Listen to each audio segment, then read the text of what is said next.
తుని కోమట్ల చెరువులో టీడీపీ నేత నారాయణరావు మృతదేహం లభ్యమైంది. పోలీసుల అదుపులో ఉన్న నిందితుడు చెరువులో దూకి ఆత్మహత్యాయత్నం చేశాడు. మ్యాజిస్ట్రేట్ ముందు ఆధారపరచడానికి తీసుకెళ్తుండగా ఈ ఘటన జరిగింది.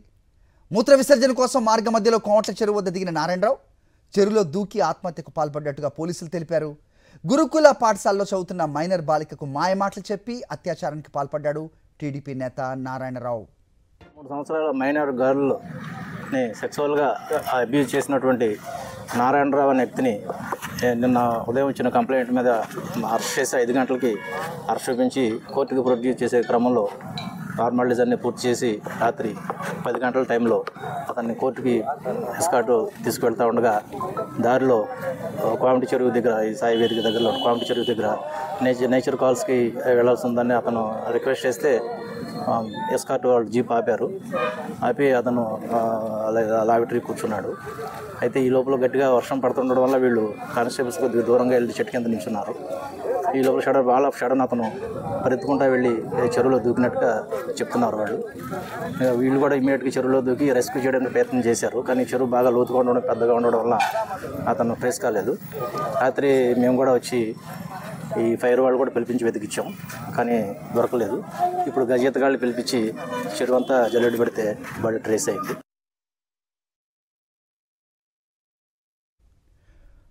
రైట్, ఇదే అంశంపై అప్డేట్స్ మా కరెస్పాండెంట్ రాజుని అడిగి తెలుసుకుందాం. రాజు, చెప్పండి. విన్నాం మనం పోలీస్ ఉన్నతాధికారి చెప్తున్నది, కానీ ఒకంత మిస్టరీగా కనిపించట్లేదా? దీని వెనక ఇంకా ఎవరైనా ఉన్నారా? ఇలా నారాయణరావు లాగానే ఆ హాస్టల్లో ఉన్న స్టూడెంట్స్ వల్నరబుల్ సిచ్యువేషన్ని ఎక్స్ప్లాయిట్ చేసిన వాళ్ళు కూడా ఉండకపోలేదు అనే అనుమానాలు కూడా వ్యక్తం అవుతున్నాయి. ఏం చెప్తారు? అప్డేట్స్ ఏంటి? రైట్ హ్యారీ, ఈ తునిలో మైనర్ బాలిక మాయమాటలు చెప్పి అత్యాచారం చేసిన కీచకుడు ఆత్మహత్య చేసుకున్నాడు. పోలీసు అదుపులో ఉన్నటువంటి టీడీపీ నేత నారాయణరావును నిన్న సాయంత్రం అరెస్ట్ చేసి రిమాండ్ నిమిత్తం రాత్రి మేజిస్ట్రేట్ ముందు హాజరుపరిచేందుకు తీసుకువెళ్తుండగా మార్గ మధ్యలో కామట్ల కొనరు వద్ద చెరువు దూకి ఆత్మహత్య చేసుకున్నాడు. అయితే నారాయణ మృతదేహం కోసం గాలింపు చర్య రాత్రి చేపట్టినప్పుడు కూడా అతని బాడీ ట్రేస్ కాలేదు. ఈ నేపథ్యంలోనే ఉదయం గజెత్తకాలతో చెరువు అంతా కూడా గాలింపు చర్యలు చేపట్టగా అతని మృతదేహం దొరికింది.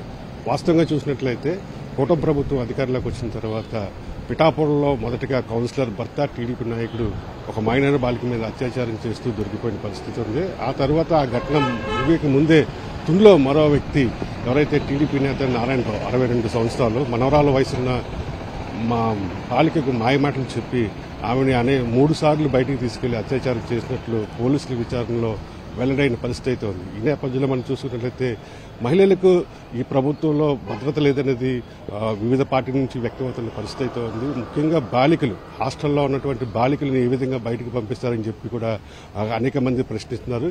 ఈ నేపథ్యంలోనే ఏదైతే ఈ ఉదాంతం మొదటిగా సోషల్ మీడియాలో వెలుగులోకి రావడంతో అక్కడ ఉన్నటువంటి స్థానికులు, ఏదైతే ఈ నారాయణరావు నివసిస్తున్నటువంటి కొండవారిపేట ప్రాంతంలో ఉన్నటువంటి స్థానికులు ఒక్కసారిగా ఆగ్రహం వ్యక్తం చేసి మొన్న రాత్రి అతన్ని దేహశుద్ధి చేసిన పరిస్థితి ఉంది.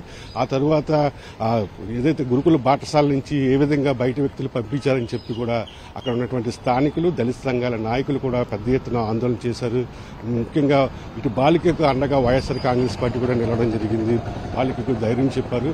ఈ నేపథ్యంలోనే ఒక మహిళా ఎస్ఐ చేత పోలీసులు ఆ బాలికని విచారించి వాస్తవంగా ఏం జరిగిందనే వివరాలు కూడా సేకరించడం జరిగింది. ఈ నేపథ్యంలోనే నిందితుడిని అరెస్ట్ చేసి రిమాండ్కి తరలిస్తున్న నేపథ్యంలో ఈ మార్గ మధ్యలో ఒక్కసారిగా మూత్ర విసర్జనకు వెళ్లాలని చెప్పి రాత్రి ఈ కౌంట్ల చెరువులో దూకి ఆత్మహత్యకి పాల్పడ్డాడని చెప్పి కూడా పోలీసులు వ్యక్తం చేస్తున్న పరిస్థితి ఉంది. హరి రాజు, అయితే ఇది ఇతని ఆత్మహత్యతోటి ముగిసిపోయినట్టేనా, లేదంటే ఇలా బాలికల్ని ఇంకా చాలా మందిని బయటికి తీసుకెళ్లిన వాళ్ళు ఉన్నారు, వాళ్ళ పేర్లు బయట పడతాయనే ఈ ఆత్మహత్య అనేది ఒకటి తెరపైకి వచ్చింది అనేది కూడా మాట్లాడేవాళ్ళు లేకపోలేదు. సో దానికి అనుమానానికి నిజంగా తావిచ్చే విధంగానే ప్రస్తుత పరిస్థితులు ఉన్నాయి. ఆ హాస్టల్ యాజమాన్యం ఏం చెప్తోంది? వాళ్ళని అడిగారా? ప్రస్తుతం వాళ్ళని ఎవరైనా క్వశ్చన్ చేస్తున్నారా పోలీసు వాళ్ళు? ఇలా అన్యాయానికి గురైన ఆ బాలికల్ని వాళ్ళతో ఎవరైనా మాట్లాడుతూ ఉన్నారా? రాజు?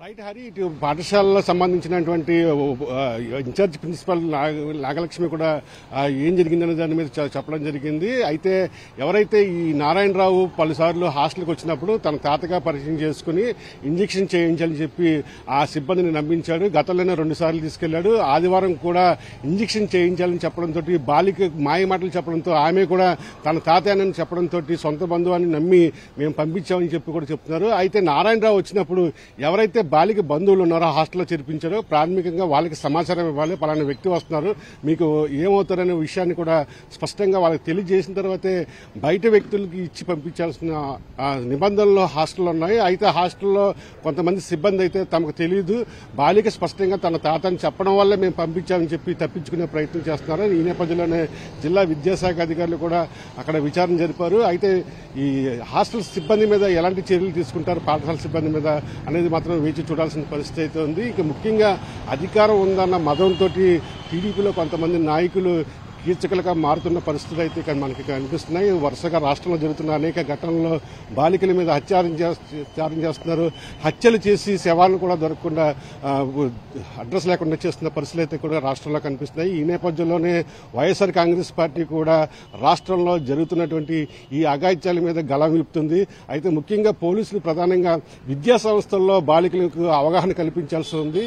ఆ విధంగా ఇతర వ్యక్తులతో నమ్మి బయటకు వెళ్ళకూడదు, లేదా వాళ్ళని నమ్మి ఏదైనా ఆపద పరిస్థితులు వచ్చినప్పుడు ఎవరిని సంప్రదించాలనే విషయం మీద ఖచ్చితంగా పోలీసులు పెద్ద స్థాయిలో ఒక అవగాహన సదస్సులు అటు పాఠశాలలో హాస్టల్స్లో నిర్వహించాల్సిన అవసరం ఎంతైనా ఉంది హరి. ఆల్రైట్ రాజు.